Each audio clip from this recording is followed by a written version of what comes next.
So Harrison is our public program coordinator and a teacher naturalist at Pickering Creek Audubon Center. He has a master's degree in wildlife and fisheries biology from Clemson University, and he has undergraduate degrees from Salisbury and UMES. Whether he's teaching in the classroom at Pickering Creek or online, he loves to talk about ducks, fish, wetlands, and more. So with that, I'm very pleased to turn it over to Harrison. Thank you, Mary Helen. Yeah, I'm so happy that everyone has decided to join us tonight. I'm really looking forward to it. I do love talking about everything aquatic. It is one of my great passions, so I'm excited that everyone has decided to join us as we kind of delve under the waves here and talk about some of the critters that you might see in the Pickering Creek, Wye River, or the Chesapeake Bay in general. So before we start talking about any specific critters, first, we kind of need to just do a little bit of basic background information. We have three different types of water on our planet. We have freshwater, brackish water, and saltwater. Freshwater is anywhere between 0 to 0.5 parts per thousand salinity. Brackish water, which is what we mostly have in the Chesapeake Bay, is 0.5 to 35 parts per thousand. And saltwater has an average of 35 parts per thousand, but it can be higher. So the reason that this is important is because the type of water dictates the type of primary producers. So whether that's zooplankton, whether that's eelgrass or other submerged aquatic vegetation, whether it's algae, that dictates then the next level up in our consumers. So our primary consumers will then eat all that stuff, and that kind of dictates our trophic pyramid. So it's really important to know what kind of water we have. In the Chesapeake Bay, we have a mixture of all of these kinds. From our rivers, like our Susquehanna and our Potomac and our James, we have fresh water that gets flushed in. This comes from the Appalachian Mountains, it comes from lakes, it comes from precipitation. Of course, we also have salt water that's pushed up through the mouth of the bay. And so these two types of water are mixing and meeting in the bay itself, and it's creating brackish water. Now, not all brackish water is created equally. So you'll see up here, right north of the Patuxent, we have much more or much fresher brackish water, basically.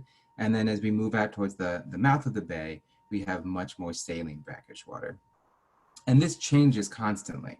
So when we have big rain events, you'll see much more fresh water get flushed into our rivers.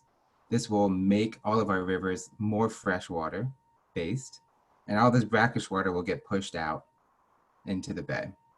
When it's a drought and we have less freshwater inputs, this brackish water, this salt wedge, what we call it, when you have a big wedge basically of salt water, gets pushed up further into the bay. And that will change some of the animals that might live there, because some animals really like low salinity and some animals really need that higher salinity.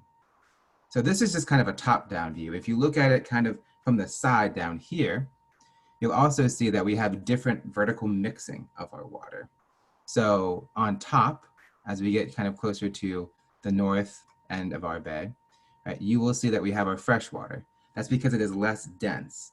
So as you have more saline water or saltier water, it's going to kind of sink down towards the bottom of our bay. So you'll see over here, we have some of our more saline water, but up top, it's fresher water. So you'll have different animals in different zones, both kind of top down and side view. And they're always kind of moving around. The Chesapeake Bay is really a fascinating estuary. It is extremely productive, and it is one of the most kind of diverse and really productive estuaries in the world. So now that we know just a little bit more about some of our kind of background, we're going to talk about parts of a fish. When we discuss fish in general, you're going to hear us talk about a number of different fins. There are 2 paired fins and 3 non-paired fins. So our paired fins are our pectoral fins, which we often see along the side of our fish, and our pelvic fins. So that means that there's going to be 2 of those. There's a pectoral fin on either side of our fish and a pelvic fin on either side of the fish as well. Even in something like a flounder, they still have 2 pectoral fins. Our unpaired fins include our dorsal fins. So we could have an anterior and a posterior dorsal fin, but they do not classify as paired. We also have an anal fin and a caudal or tail fin. So those are our 5 main fins. Another thing that when we identify fish is actually really important is its lateral line. The lateral line is a groove in the side of the fish that allows them to basically help sense their environment and allows them to swim around in the water without necessarily having a lot of visual input. So for example, when it's really turbid in the Chesapeake Bay and it's really, really muddy, I'm sure you've all gone out and seen how muddy it can be. The lateral line for some of our fish helps them swim around and not bonk into things, basically. We also, of course, have the eyes, the nostrils, the mouth, and we have our gill slits and the gill cover or the operculum. Of course, these are very important. Without the gill slits and the gill covers, parasites would get into the gill slits without the operculum. And of course, gills allow the fish to breathe. So this is just the exterior of our fish. Of course, if you want to look more in depth, there's a lot of different ways that we can kind of identify different parts of a fish, but this is the basic outline. So other than just the type or parts of a fish, we also have different body types. So the most common one is what we call fusiform. It's a torpedo shape. It's just like the one you saw. It is really streamlined. It allows fish to swim very quickly. So if you think about some of our fastest fish in the ocean or the bay, you might think of something like a mako shark or a bluefin tuna. They're very fast swimmers. That body type allows them to minimize water drag and maximize basically surface area at the same time to allow for a bunch of different processes to occur. But it allows them to really move very quickly. The next body type is what we call laterally compressed. So I always tell kids, think of Dory. If you've ever seen Finding Nemo, I'm sure many of us have. So laterally compressed means from the sides. And so this allows many reef fish, like our blue tangs, to be very maneuverable. So while they lose some of that top end speed, a blue tang isn't necessarily going to outpace a marlin. It is going to be able to be more maneuverable and be able to maneuver around a reef a little bit more. We also have dorso-ventrally compressed fish. So this, I say, always think of our skates and rays, for example, our cow nose down here. Right? Dorso-ventrally compressed means from top and bottom. And this allows them to help camouflage more. Most of these animals are going to be benthic animals, which means they live on the bottom of our bay.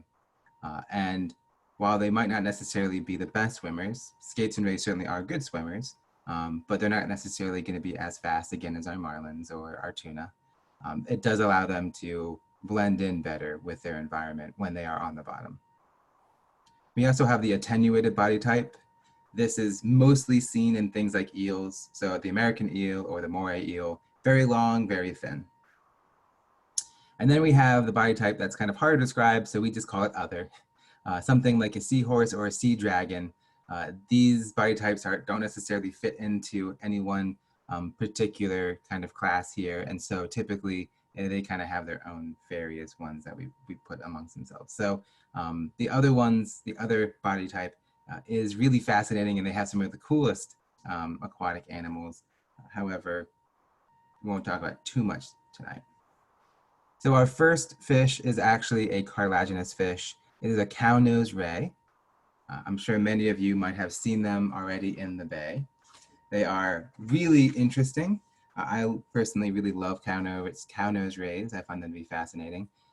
The arrow up here you can see points to what we call the spiracle. What this is basically the top of its gill structure. If you've ever seen the bottom of our cow nose ray, you can see these gill slits here. When it is on the bottom of our bay and it is feeding with its mouth, it is not able to take in water through its gill slits without getting a bunch of sand in there.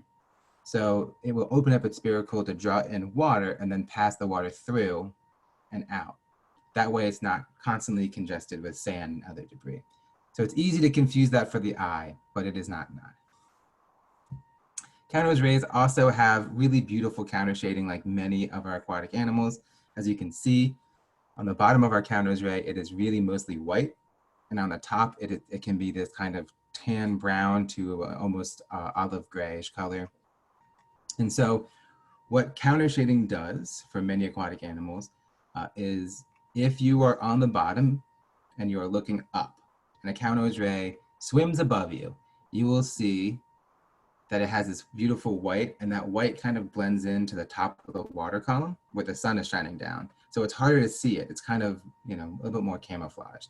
If the counter ray is on the bottom and you are looking down at it, this brown top will help to kind of camouflage it with the sand and the mud in the bay. So it really kind of helps no matter which part of the water column it is in, because our counter rays do not strictly stay in the benthic areas. They will move up and down. Counter rays are pretty good swimmers. They can form pretty large schools. They are named for this very distinctive bump here. They will have a protruding face that has a little bump, basically. And people say it looks like a cow nose. I can't say definitively. I don't work too much with cows, but they are very common. They can get to be a little over 3 feet, basically long.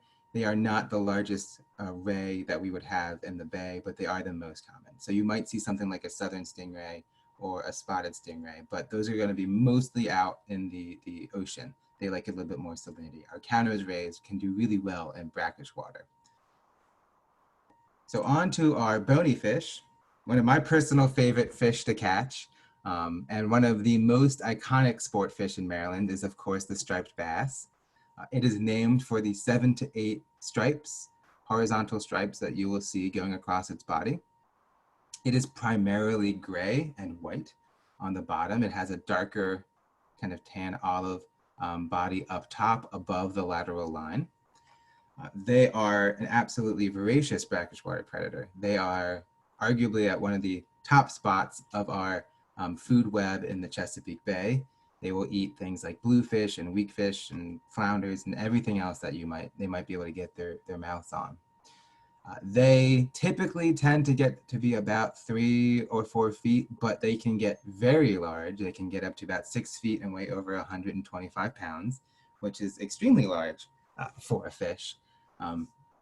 The interesting thing, of course, about striped bass is that because they are so important, not just recreationally, but for our economy, there was a moratorium placed on them not too long ago that was then lifted, of course, and that moratorium made it so that people couldn't fish for them at all. And then once that was lifted, there has been a lot more research done, and then they really kind of worked out exactly how many people should be taking in the size and length of our striped bass. So they are very popular, and of course, they're one of my personal favorites. Now we start to get into some of the trickier territory. I'm sure many of you could tell me what a cow-nosed ray looks like or a striped bass. Sunfish can be a little bit more difficult. So there's lots of different species of sunfish. In particular, I'm going to focus on the pumpkin seed and the bluegill. These are both laterally compressed sport fish. They will bite off of most fake lures and baits. You can just put a little worm on there or something like that, and they will definitely bite off of it. They tend to be found mostly in freshwater and brackish water. The bluegills tend to like it a little bit fresher, so you can find them in the lakes, in rivers. Sometimes they're stocked in certain portions of Maryland, sometimes they're not. They will be found in rivers, but mostly towards the fresher side. They really don't like salinity too much. Our pumpkin seeds will be found in more brackish waters. So they can move a little bit more. We catch pumpkin seeds all the time off of the dock here at Pickering Creek. The best way to identify the differences between pumpkin seeds and bluegills is really 2 to 3 things. So first, if you see here, both pumpkin seeds and bluegills have what we colloquially call an ear flap. Basically, it is a structure that's coming off of their operculum. In bluegills, it is strictly black. In pumpkin seeds, it is black, but it does have this nice little spot of red and orange. So if you ever catch a sunfish and maybe the other coloration isn't as bright and vibrant, as we'll talk about in a second, really do look for that spot on that air flap. That's a dead giveaway. One of the other things that I look for is this classic wavy blue pattern on the cheek of our pumpkin seed. It is lacking in our bluegills. So you will see that there's a very vibrant blue pattern that usually stays with age. Occasionally, if the fish is really old, then that vibrant blue kind of fades, but mostly it tends to stick with pumpkin seeds for most of their life. Bluegills can have very faded black vertical lines.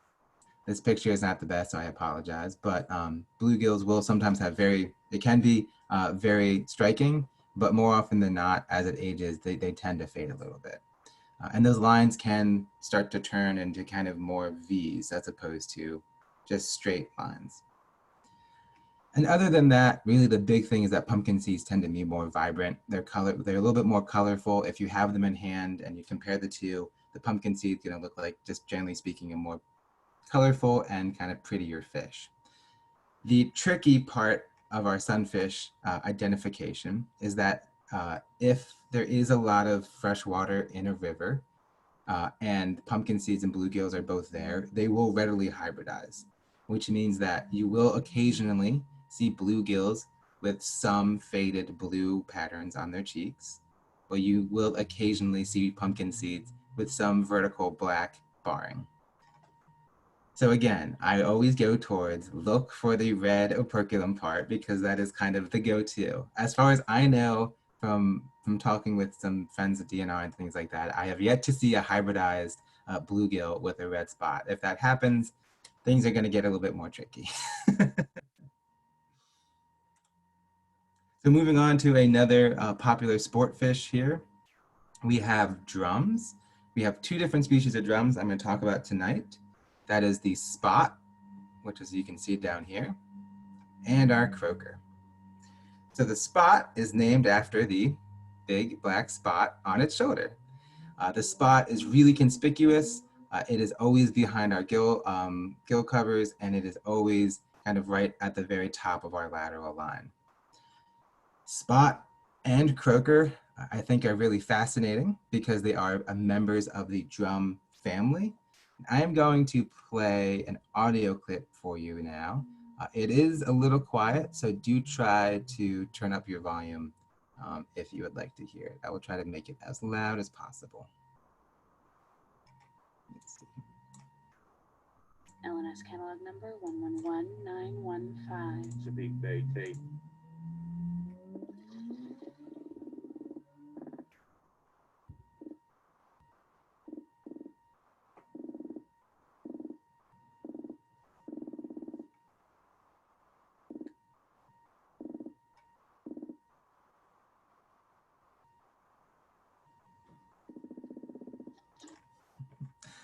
All right, so that is our drumming. That comes from all of the drum family, not just spot and croaker. That can also come from red drum or black drum. What that is that is actually them repeatedly hitting their swim bladder with a specific muscle. So it kind of gives the drums their name, and it is a really fun thing to hear the drums kind of doing. Drums also have this I always think of it as kind of a sad looking face. It looks like they're always looking down. They have their mouth at the bottom of their head, and then they have this very nice sloped kind of forehead. And so they tend to eat things along the bottom of our water column. They eat a lot of crabs and things like that. So their mouth is located at the bottom of the head, and it is a very distinctive giveaway. The main differences between spot and croaker is that our spot tend to be a much more nice, flashy, silvery color.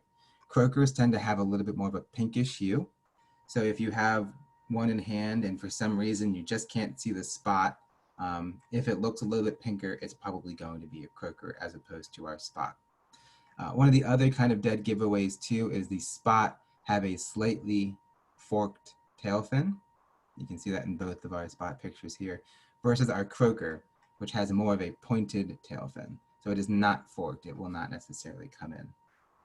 So those are kind of our dead giveaways. I would always say though, if you catch a drum, look for it, the spot here. If you can see the spot, it's definitely a spot. If there is one completely lacking, it's probably going to be a croaker. A red drum is really bright red, you can't miss it, and a black drum is also pretty dark. So you're not going to confuse those two. They also get a lot larger. Next, we have some of my favorite fish to talk about because these start to get really tricky. So we have shad. Shad are anadromous, which means that they will spawn primarily in fresh water. And as they age and mature, they will move into brackish and then saltwater. So shad are really important both from an economic standpoint. There's a lot of shad fisheries, and there have been a lot of shad fisheries up and down the east coast of America. And they are very important because they form a nice base level on our trophic food web. However, they are negatively impacted by dams along many tributaries, and it has stopped them from reaching their historic breeding grounds. And they don't typically tend to breed as well in areas that might have higher salinity or areas that aren't necessarily their historic breeding grounds. So having things like fish ladders along dams or removing those dams completely really does help the shad population. We have two main species of shad here in the Chesapeake Bay. We have the hickory shad and the American shad. And if you're looking at those two and you're thinking that's the same fish, you're almost correct. They are very hard to identify the differences of. Both of our shads have this beautiful olive green kind of tan color above their lateral line, and of course this very flashy silver along the body. They're both going to have a spot behind their gill cover, followed by a couple faded spots after that. The main difference I will point you towards for a hickory shad is that they have a protruding lower jaw. So they have an underbite. Our American shad don't have that. The American shad also tend to get a little bit bigger. They max out about 20 to 22 inches, and the hickory shad's about 16. However, if you catch an American shad and you're just using the size to differentiate, that can be tricky because it could be immature. So always look towards the protruding lower jaw. That's the dead giveaway. There is a little bit of a coloration to our American shad tail, but you can see that occasionally with hickory shads as well. So always look for the jaw. That is my go-to. Next, we come to our perch family, which I do love. Perch are another really popular sport fish here. You'll see people catching them a lot in the spring. They're kind of one of the go-to fish to let you know that it is kind of opening back up for fishing season. White and yellow perch are both members of the perch family. They are true perch. The silver perch is actually a member of the drum family. So if you remember the spots and the croakers we just talked about, it's a member of them. So despite that fact, it does look similar to our white perch. So I can see how they would have named them the same, right? Common names. However, they are a little bit different once you start to kind of take a look at them. Perch have these very distinctive humps in front of their dorsal fins. That kind of gives them a kind of very wide kind of fatter appearance compared to some of our other fish, which are a little bit more narrow. Our yellow and our white perch both have very kind of shallow forked tail fins. If you look at our silver perch, you'll notice that it is lacking that. So it has a pointed tail fin. Our white perch are kind of a silver along the body, a little bit whiter on the stomach here. It's gonna have a nice olive tan again above. You'll notice that with a lot of fish. Our yellow perch actually are, I think, really pretty fish. They have this very nice yellow, almost kind of goldenrod yellow throughout their body. They tend to have a little bit of a white stomach. They will also have these black bars that can form kind of V's as they age. So they won't necessarily be very distinctive bars. They might kind of bleed into each other as they get a little bit older. They are semi-andromous.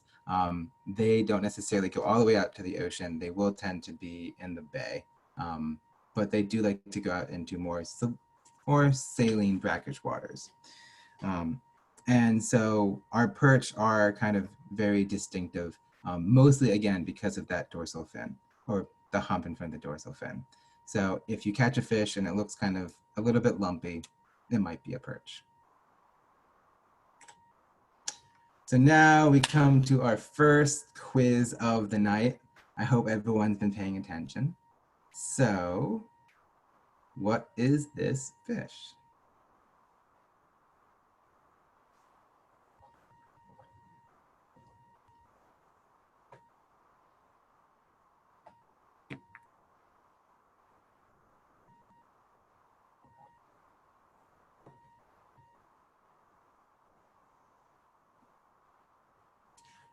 I've got answers coming in, Harrison. We'll wait another 10 seconds or so. Sounds good. And then I have a question for you. Yeah, absolutely.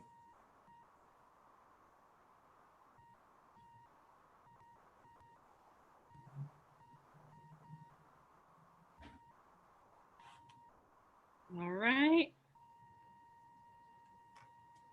Got some answers coming in, some answers in the chat.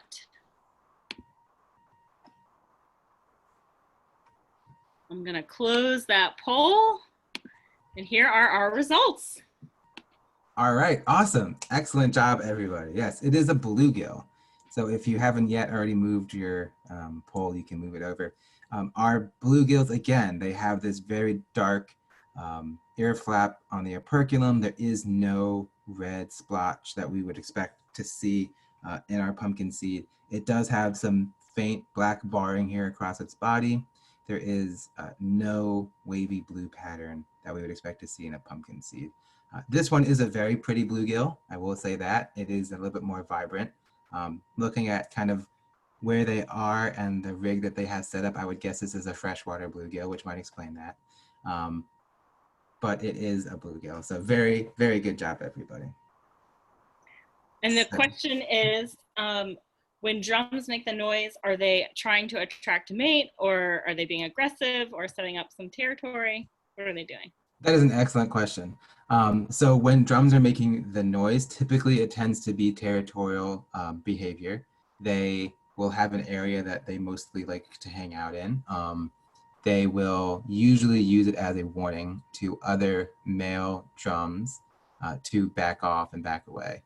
From my understanding of it, individual drum species do have slightly different pitched drums based off of the size of their swim bladder.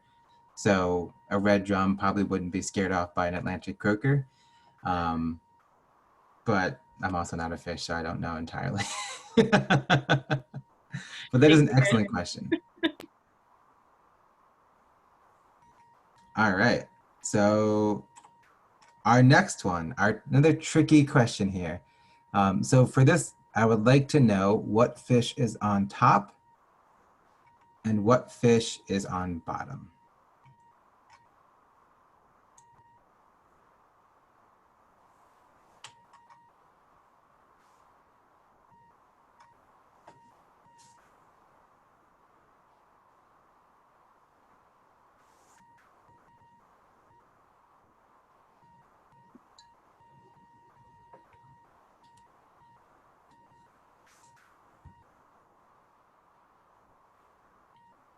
Got answers coming in. Do another 5 seconds or 10 seconds.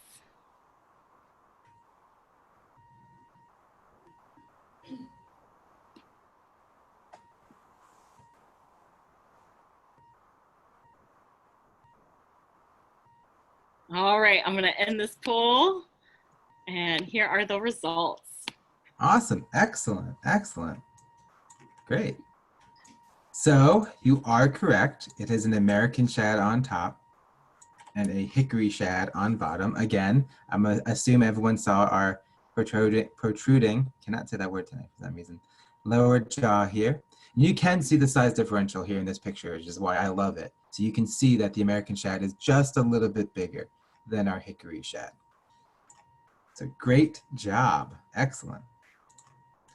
Moving on, I want to talk about another personal favorite of mine that we have actually caught in our pond at Pickering Creek, which is an American eel.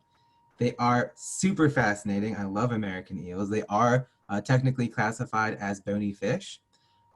They are the opposite of shad, right? They are catadromous, which means that they live in brackish and freshwater as adults, and then they return to the Sargasso Sea to spawn. So they will basically be younger while they're here in Pickering Creek and the Wye River in the Chesapeake Bay. They have an overall olive greenish to gray body. They are attenuated, like we mentioned before. They are much longer. They do have a very snake-like appearance, I'll give you that. They can get to be about 3 feet long for the males and up to 5 feet long for females. They can get to be fairly big. They do have these really long dorsal and anal fins.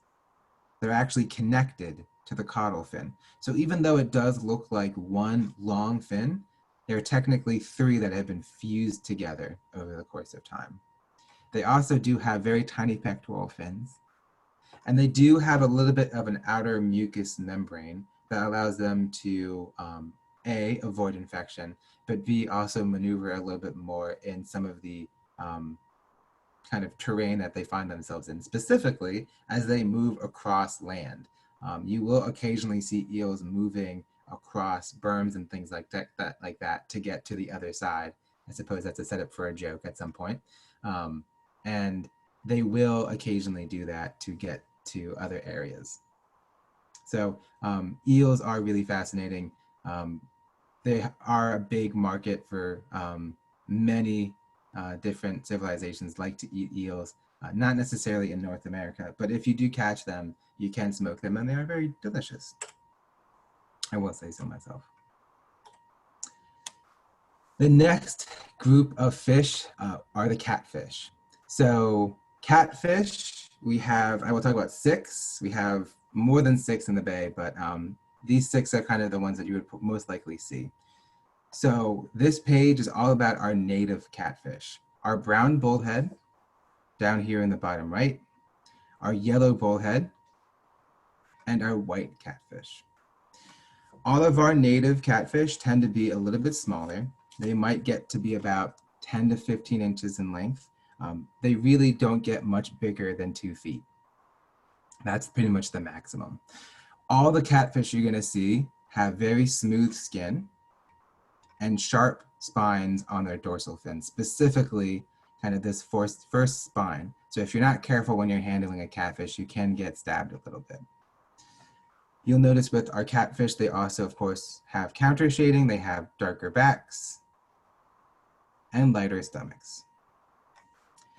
Our white catfish tends to have a kind of gray to black top above its lateral line that kind of bleeds into a little bit along the sides, but it does have this very clean white stomach. It does have a moderately forked tail, and it does have kind of gray cheek barbels and white chin barbels. Our brown bullhead catfish and our yellow bullhead catfish look very similar.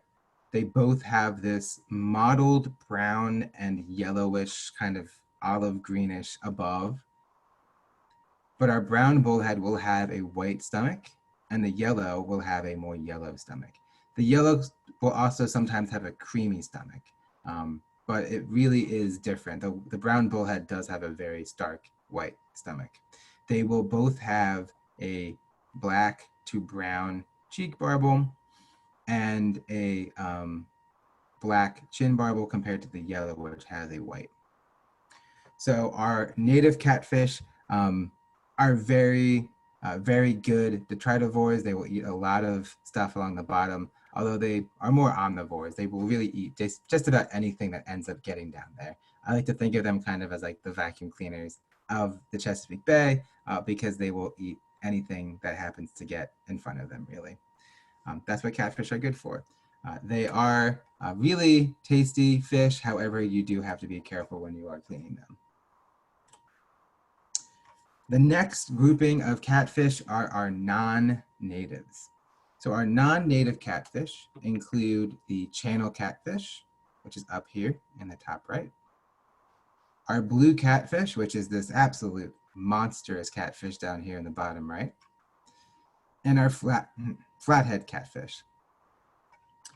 The channel is classified by Maryland DNR as mostly just non-native. It's not what we would consider invasive. The blue and the flathead catfish are both invasive species. The blue catfish in particular is a very invasive species because, as you can see, it can get to be several feet long, upwards of maybe 5 feet, and it can get upwards of 100 pounds. What this means is that they are very well equipped to outcompete and out-eat and then also eat our native catfish. So blue catfish have been known to prey on white catfish and both bullhead species. Our flathead catfish can also get to be very large. The channel catfish doesn't get to be as large as our blues. However, they do get to be larger than our natives. So if you get a really, really big catfish, I would say keep it, even if you don't intend to eat it, because it is most likely an invasive species. And if you can remove invasive species from the bay, I'm always for it.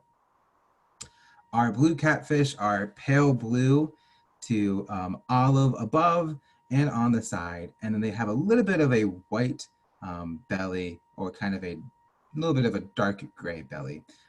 They do have clear and white pectoral fins, as well as white chin barbels as well. So when you're looking at the difference between a blue and a white catfish, looking at the pectoral fins can certainly help. Looking at the size can help. And then also looking at kind of this coloration will help as well. Our channel catfish are kind of a pale blue to olive brown color on top, and that goes along down to the sides. They also have a white stomach and what I would consider kind of dusky gray barbels both on the chin and on the cheek. Our flatheads are named after their very, well, flatheads. It is very wide. They do have a protruding lower jaw that goes above the upper jaw. It gives them a very unique appearance. They do have kind of a yellowish brown coloration. So you, if anything, might get it confused with a yellow bullhead catfish.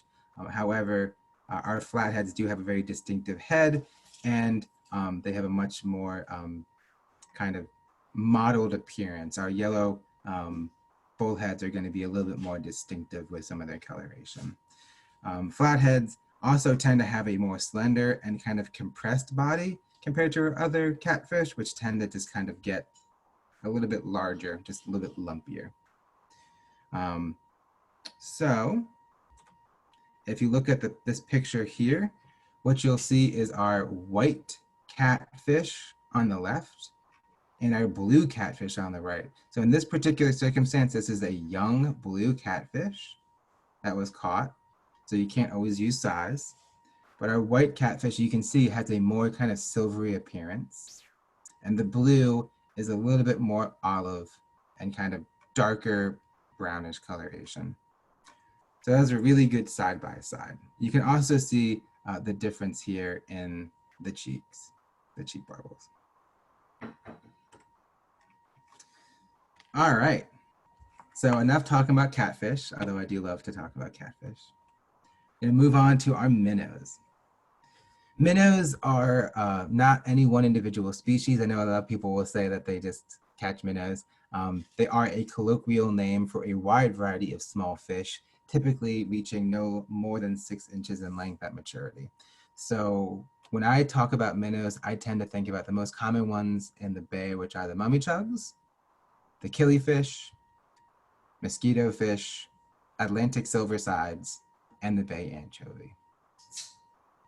So we do have other types of minnows here, but these are some of the most common that you will see, especially the mummychugs and the killifish. Those are very common in the creek. Mosquito fish you will see in a little bit more freshwater areas.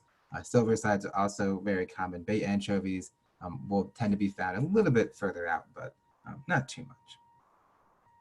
So looking at our two fish down here at the bottom, these are both striped killifish.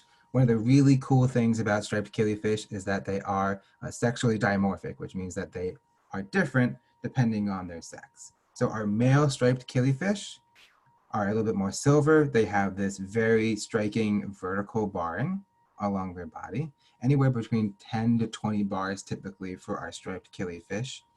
And they have a nice pointed head. And again, the very kind of silver here on the bottom can be a little bit olive on top.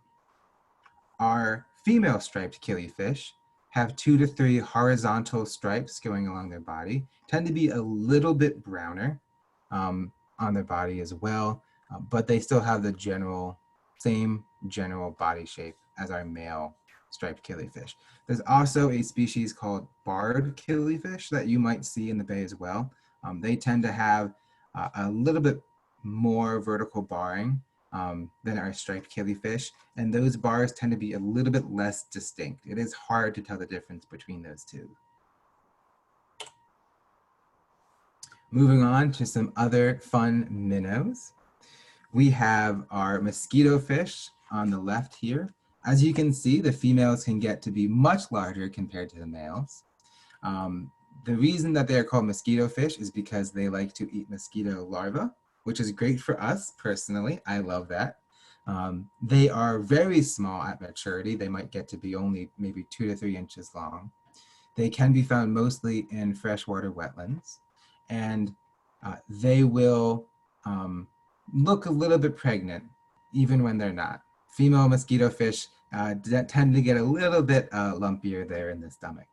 They are, if you can pull apart or pull their dorsal and their tail fin out so you can actually see it in your hand, you will notice 2 to 3 distinctive lines of spots that go down those fins. So that is a really good way to tell if you have a mosquito fish in the hand. Otherwise, they are kind of this overall grayish coloration, and they are a little bit transparent. You will be able to see through them to some degree. The next 2 species are ones that people oftentimes get confused. They are tricky. So we have our bay anchovy and our Atlantic silverside. Both of these 2 species can be found in our brackish water creek.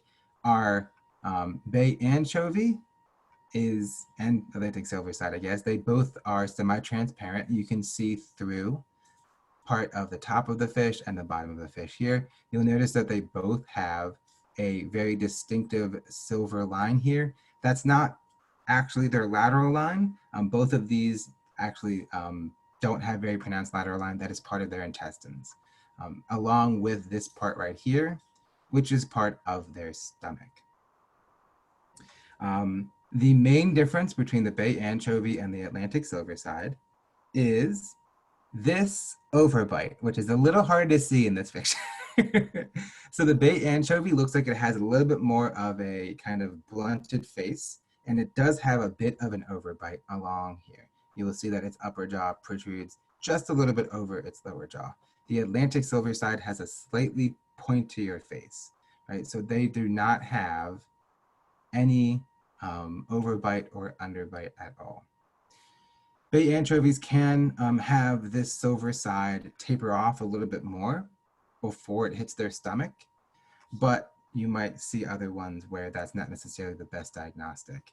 They also can have this coloration on their tail, but as you can see in our silver sides, they can also have some of that coloration. It just depends on where the fish is, its diet, and its age, basically.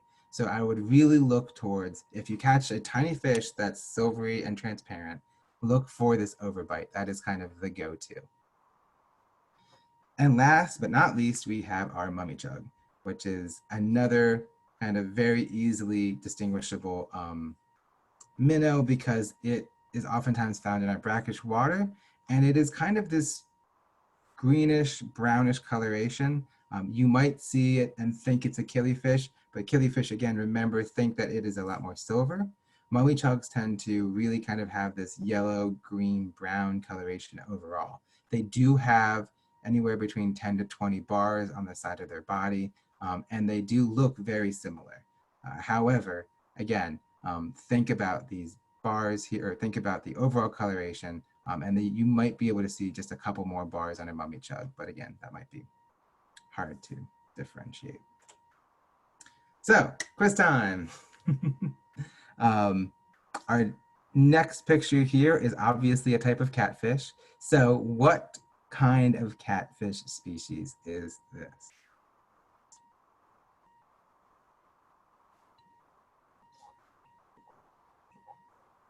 I think we need Jeopardy music.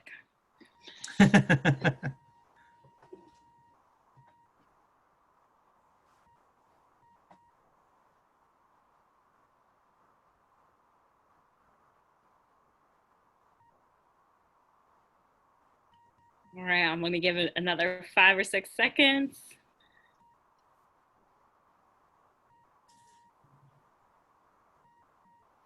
All right, I'm going to close that poll up, and here are our results. All right, excellent, excellent. Yes, it is a white catfish. I did put in blue catfish there to try to fool some of you, but nice job, everybody. So our white catfish, you can tell it has darker pectoral fins here. It does have a dark appearance, so it is a little bit tricky, but it does have these darker chin barbels as well. So that's kind of one of our go-tos again for our white catfish. So that one I threw in there because that is a hard identification. If you think about the side-by-side picture that we were looking at before, right, you might think that this is a blue catfish. But if you look at its size also compared to the foot there, you can tell it's a little bit smaller. Again, kind of look at some of our pectoral fins as well. Now I have 2 minnows that we just talked about. So I would like you to tell me what is the minnow on top and what is the minnow on bottom.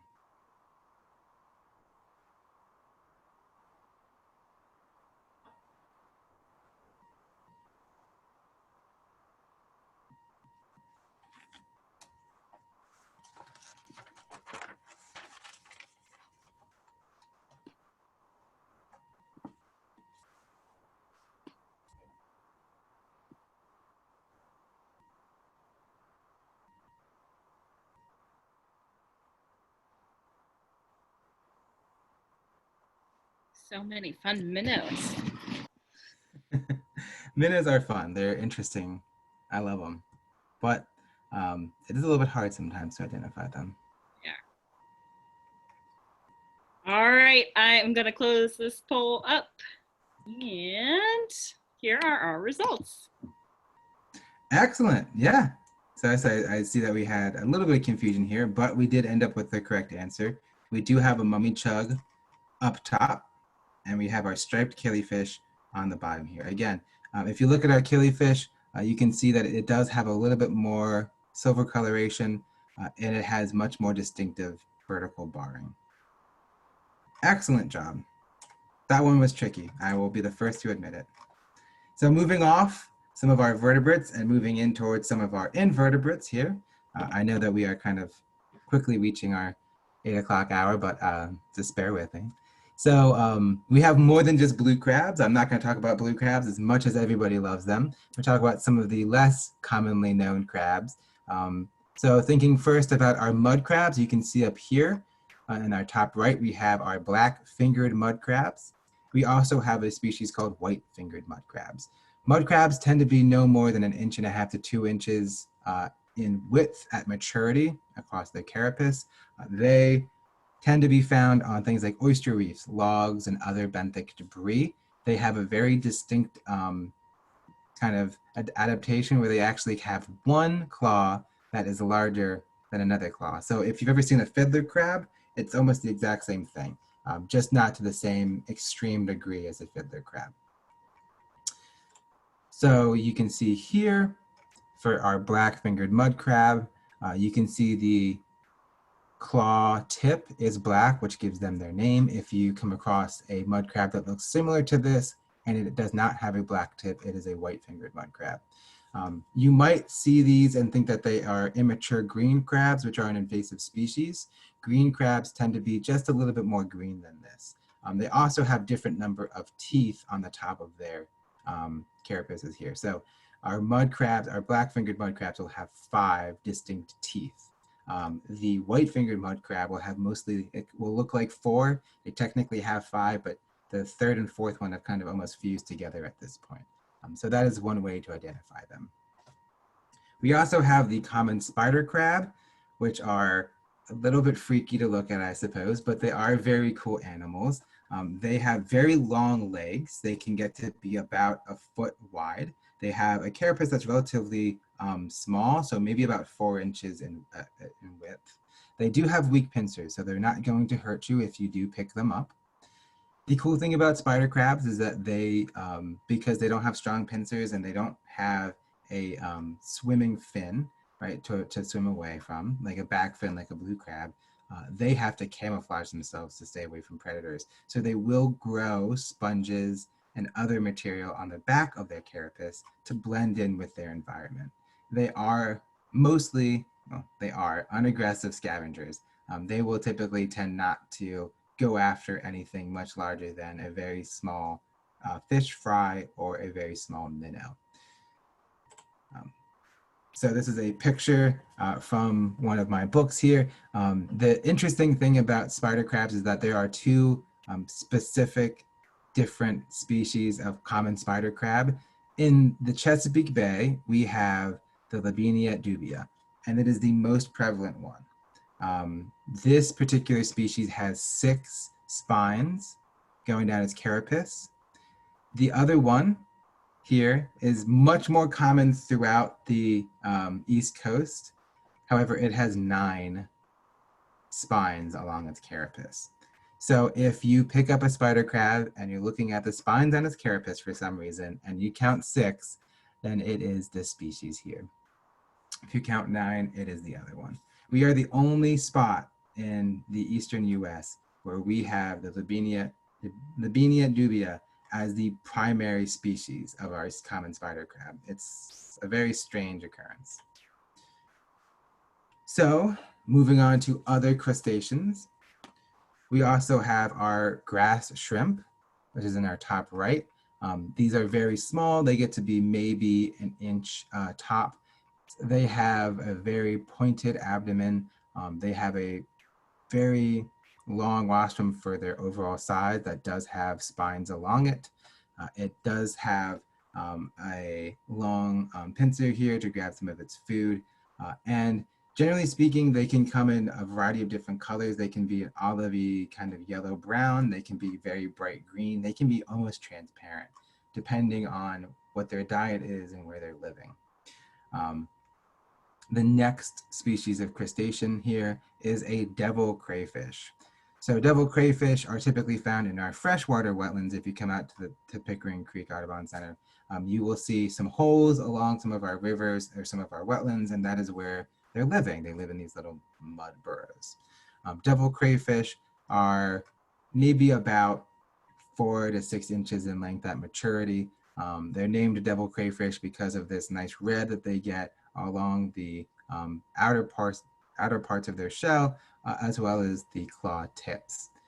We do occasionally see some rusty crayfish here and there. They tend to be a little bit more red overall. The devil crayfish is really going to be a little bit more brown with just a couple spots that are red. And last but not least, for our crustaceans that I'm going to talk about tonight, we have our mantis shrimp. Mantis shrimp are really fascinating. They are not true shrimp. They are mostly kind of flattened shrimp if you look at them from the side, but they have a couple of really neat adaptations. The first being, of course, these very powerful claws that they use that Sammy's demonstrating here. They punch, so they can really do a lot of damage. I've known some people call them thumb splitters because if you pick them up without knowing what it is, they do have some spines and they can hurt you quite badly. So be careful if you happen to see one.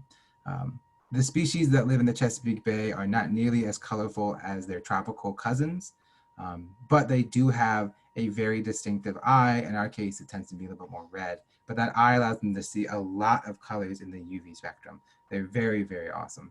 They can see things that, colors and color combinations that we have no idea, but it allows them to be very, very good hunters when combined with their much more powerful tails and their claws. And then, of course, last but not least, our filter feeders are bivalves. They are compressed bodies with a hinged shell. So if you look in our top right, we have our hard clams, otherwise known as quahogs. You can see they have a very distinctive kind of brown coloration overall with rings. Some people said that the rings are equivalent to their age, or I've seen kind of studies that show that that's not necessarily the case. But the more rings typically a clam has, the older it is. So, you know, sure. Quahogs also are well known for having a very white, creamy inside and a very distinctive purple splotch on the inside of the shell as well. So if you're ever walking and you see a clam shell that has a purple splotch in it, then that is a hard clam or quahog. We also have our brackish to saltwater oysters. Oysters, of course, are a keystone species here in the bay. They form oyster reefs. They really need a hard substrate for their bottom shell to latch onto. Typically, the best thing for that really is other oyster shells. They can also attach to some nettle structures or wood structures, but they really like other oyster shells. And they can get very large. I've seen oyster shells that are well over a foot long. They can get pretty old as well, but they really like to be in brackish water to salt water. If it's too fresh, then they can get some diseases like MSX or dermo. So you have to be very careful with your oysters. But they are very important, both economically and from an ecosystem services perspective. Of course, their shells are really variable. No two oysters are going to look the same. They tend to look very rocky, and they tend to have one shell that's much flatter than the other one. And we also have our mussels, sorry. These are ribbed mussels. You will find them mostly in saltwater to brackish water marshes, although you can find some mussels in freshwater as well. Although the ribbed ones really like being in salt marshes. So they tend to be kind of black overall with these nice vertical ribs going up and down their body. And they like to attach themselves into colonies along the marsh edge where they can filter feed. And so our rib mussels, they don't tend to get much longer than about 3 to 4 inches, I would say. If you find one that's over 6 inches, then that is a pretty old rib mussel. But they can also be pretty tasty as well. So all these species are really important because they do help to filter feed. We do have scallops as well that live in the bay. However, their populations aren't particularly stable to the degree that we would like, I think, from a recreational fishery standpoint. So these are some of the ones that you might be able to go out and kind of collect at any given time and have pretty good success at. So our final quiz of the night, going back to basics, what kind of fish is this one?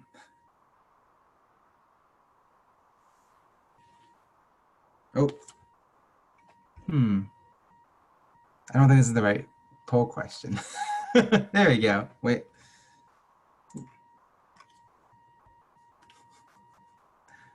There we go. That's what I was looking for.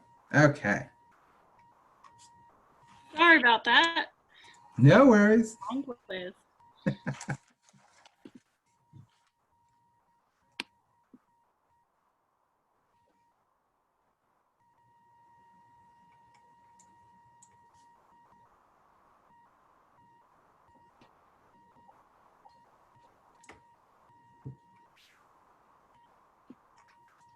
All right, I'm going to close this one up. Here are our results. All right. So that is a good guess. Looking at it from the side here, I could totally see how you would think it's a silver perch. However, the people who said it's a white perch are correct. So if you look at the front here, it is definitely a perch. You can see that it has this nice distinctive hump in front of the dorsal fin. As we move towards the back of our fish, you'll see that the tail fin is forked. So again, remember, for our white perch, we're looking for a forked tail fin. For our silver perch, we're looking for a more pointed tail fin. So that is an excellent guess. And it is difficult to determine, which is why I totally understand. And then last but not least, one of our minnows.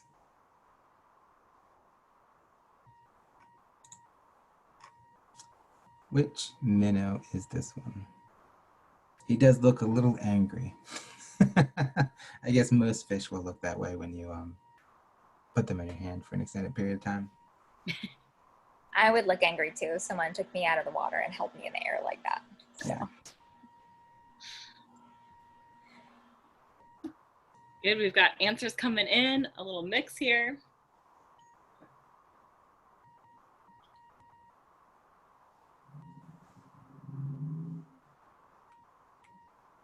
All right, I'm gonna close it up. And here are our results. All right, so this one was definitely tricky. It was a hard one. This is actually a bay anchovy. So whoever put bay anchovy, you are correct. You can see here that it has its protruding upper jaw this time, and that is the dead giveaway. It does have a full silvery side here, and again, it is semi-transparent like our silver side, but this protruding upper jaw, this slight overbite, is what gives you the bay anchovy. So with that, good job, everybody. Thank you for sticking with us. I know we covered a lot of ground. And if anyone has any questions, I would love to hear them. Okay, so yeah, so we have a question from Anne. Anne, do you want to unmute and ask about it? You're welcome to do that. Sure. We've had a pod of dolphins around our area